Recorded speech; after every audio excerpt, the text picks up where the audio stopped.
Salut les philosophes. Petite réflexion de soirée, parce que tout à l'heure j'étais dans ma voiture et j'ai entendu un sketch d'une femme dont j'ai complètement oublié le nom.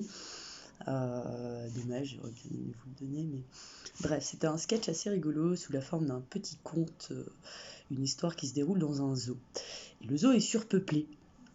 Or, voilà, c'est l'histoire d'une girafe, voilà, qui va coucher avec un lion, bref, et qui se retrouve à être enceinte, etc.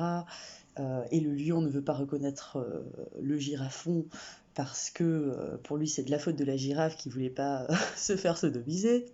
Bon, et en fait voilà, l'histoire continue, et en fait la morale à la fin de l'histoire est que tous les animaux du zoo se mettent à la sodomie, ce qui permet en fait à la surpopulation du zoo de ne plus être petit à petit, et donc de résoudre les problèmes qu'avaient les animaux au début du conte.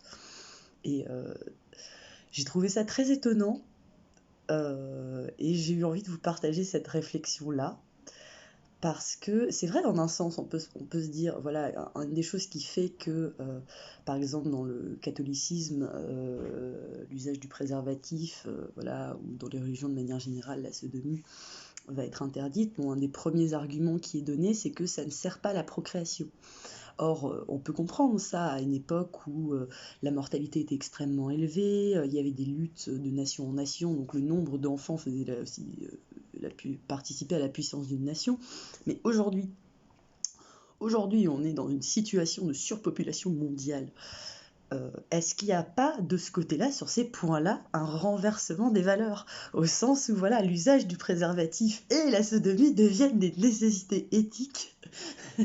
Bref, voilà. Je vous invite à vous poser cette question-là et en débattre avec vos amis. Le sujet est quand même plutôt rigolo quand on y pense. Voilà, voilà, c'était la petite réflexion de la soirée.